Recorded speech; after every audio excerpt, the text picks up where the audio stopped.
బంగాళాఖాతంలో ఏర్పడిన తీవ్ర వాయుగుండం తీరం దాటిందని వాతావరణ శాఖ తెలిపింది. దీంతో ఇవాళ జిల్లాలో భారీ నుంచి అతి భారీ వర్షాలు కురిసే ఛాన్స్ ఉందని తెలిపింది. ముఖ్యంగా కోస్తాంధ్రలో భారీ వర్షాలు, దక్షిణ కోస్తా, రాయలసీమ జిల్లాలో మోస్తరు వానలు పడతాయని అధికారులు వెల్లడించారు. శ్రీకాకుళం, పార్వతీపురం, విజయనగరం, విశాఖ, అల్లూరి జిల్లాలో భారీ వానలు పడతాయని పేర్కొంది. మత్స్యకారులు వేటకు వెళ్లొద్దని హెచ్చరించింది. కాగా నిన్న శ్రీకాకుళం జిల్లా కవిటిలో అత్యధికంగా వర్షం కురిసింది.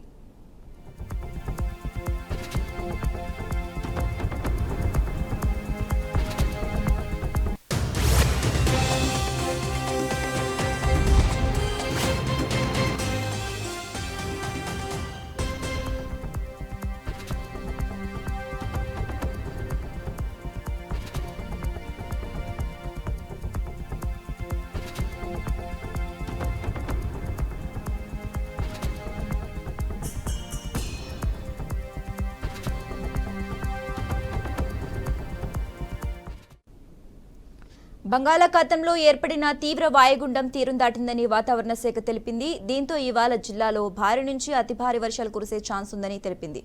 ఇక ముఖ్యంగా కోస్తాంధ్రలో భారీ వర్షాలు, దక్షిణ కోస్తా, రాయలసీమ జిల్లాలో మోస్తరు వానలు అధికంగా పడతాయని వెల్లడించింది. ఇక ఇదే అంశానికి సంబంధించి మరింత సమాచారం మా ప్రతినిధి బాలకృష్ణ అందిస్తారు. Balakrishna, good morning Sasirekha. బంగాళాఖాతంలో ఏర్పడినటువంటి తీవ్ర వాయుగుండం ఏదైతే ఉందో సోమవారం ఉదయం ఒడిశాలోని పూరి సమీపంలో ఇది తీరం దాటినట్టుగా కూడా వాతావరణ శాఖ అధికారులు అయితే మాత్రం ప్రకటించారు. ఇది వాయువ్య దిశగా ఉత్తర ఒడిశా మీదుగా ప్రయాణిస్తూ వాయుగుండంగా బలహీనపడుతుందని, రాబోయే 24 గంటల్లో ఛత్తీస్గఢ్ మీదుగా ప్రయాణిస్తుందని మొత్తం వాతావరణ శాఖ అధికారులు హెచ్చరించారు. అయితే దీని ప్రభావంతో ఇటు ఏపీ, తెలంగాణ, పశ్చిమ బెంగాల్, అదేవిధంగా జార్ఖండ్, ఛత్తీస్గఢ్ లో కూడా వర్షాలు కురిసే అవకాశం ఉన్నట్టుగా కూడా తెలియజేస్తున్నారు. అయితే వాతావరణ శాఖ మొత్తం అందరినీ కూడా ఇప్పటికే అప్రమత్తం చేసింది. ఎందుకంటే రానున్న 2-3 రోజుల్లో తీవ్ర వర్షాలు ఉండే అవకాశం ఉంది కాబట్టి ప్రధానంగా చూసుకున్నట్టయితే ఉత్తర కోస్తాలో భారీ వర్షాలు, దక్షిణ కోస్తా, రాయలసీమ జిల్లాల్లో తేలికపాటి నుంచి ఒక మోస్తరు వర్షాలకు అవకాశం ఉందని కూడా అమరావతి వాతావరణ శాఖ అధికారిని స్పష్టం చేశారు. అయితే ప్రధానంగా శ్రీకాకుళం, పార్వతీపురం, మన్యం, విజయనగరం, విశాఖపట్నం, అల్లూరు జిల్లాల్లో భారీ వర్షాలు కురుస్తాయని కూడా అంచనా వేస్తున్నారు. సముద్రం అలజడిగా మారిన నేపథ్యంలో బుధవారం వరకు కూడా మత్స్యకారులు ఎవరు చేపల వేటకు వెళ్లరాదని కూడా హెచ్చరించే పరిస్థితి కూడా కనిపిస్తుంది. అయితే విశాఖ వాతావరణ కేంద్రం ముఖ్య అధికారి శ్రీనివాస్ దీనిపైన స్పష్టంగా ఆదేశాలు కూడా జారీ చేశారు. అయితే ప్రధానంగా కళింగపట్నం, భీమిలి, విశాఖపట్నం, గంగవరం, కాకినాడ పోర్టులకు 3వ నెంబర్ హెచ్చరికలు, అదేవిధంగా మచిలీపట్నము, నిజాంపట్నం, కృష్ణపట్నం పోర్టులు 1వ నెంబర్ హెచ్చరికను కూడా ఇప్పటికే కొనసాగించే పరిస్థితి కూడా కనిపిస్తుంది.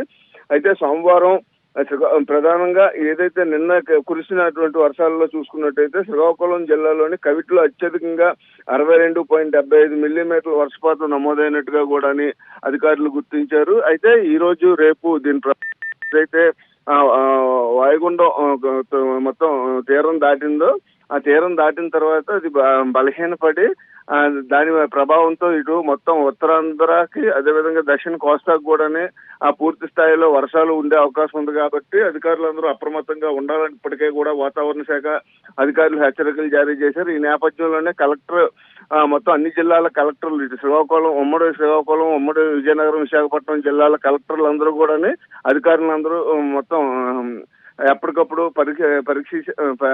మొత్తం పరిస్థితిని సమీక్షించమంటూ కూడా అధికారులందరికీ కూడా ఆదేశాలు జారీ చేయడం జరిగింది.